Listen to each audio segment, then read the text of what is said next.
Vice ganda na aksidente pati ang kanyang luxury car. Nagalit ba ito sa kanyang kabangga? Ating alamin.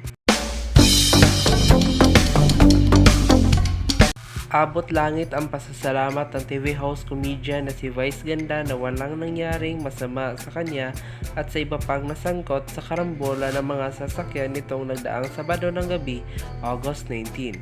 Nangyari ang aksidente sa isang lugar sa Katipunan, Quezon City kung saan ilang sasakyan ang inararo ng isang delivery truck kabilang na ang sasakyan ni Vice.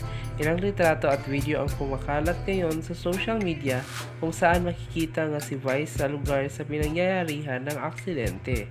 Mapapanood sa video ang paglabas ng Kapamilya TV host mula sa kanyang sasakyan at ang paglapit niya sa iba pang nabiktima ng insidente para kumustahin ang kalagayan ng ibang mga tao. Sa episode kahapon ng 8 Showtime, ibinahagi ni Vice ang naganap na aksidente.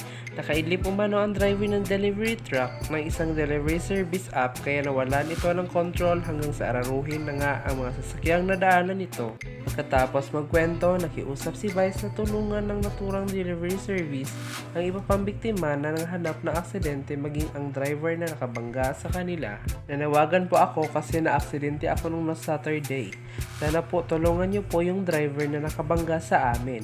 Naararo kami 4 kami sasakyan para nakatulog yung driver so wasak yung sasakyan. Sana po tulungan niyo yung driver kasi balita namin at saka sa contractor yung may-ari ng truck. Sana tulungan niyo yung driver kasi naawa rin naman ako sa driver kasi ang daming sasakyan yun 4 pahayag ni Vice. Another angle, pinainom niya pala yung driver. Dahagod talaga. Kita ko smile ni ate girl despite the situation, comfort talaga siya ni Meme.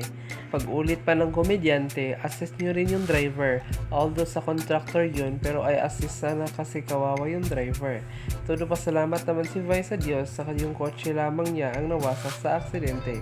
We're still alive, yes. Yun nga lang, namatay yung kasi number 1 na ako sa Candy Crush noong mga panahon na yon. Oo, number 1 ako ilang weeks na. Number 4 na lang ako ngayon, ang birong hirit pa ni Vice. Samantala marami naman ang pumuri kay Vice dahil sa pagtulong niya sa mga kapwa niya biktima ng aksidente.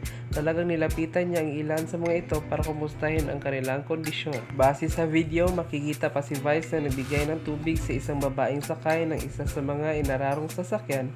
Habang pinakakalma ito pati ng kasama nitong driver na parang naipit sa karambola. Ano ang masasabi nyo rito? I-comment nyo lang dyan sa ating comment box at huwag kalimutang mag-like, share, comment, and subscribe and click the notification bell para updated kayo sa ating mga vlogs and updates. Thank you!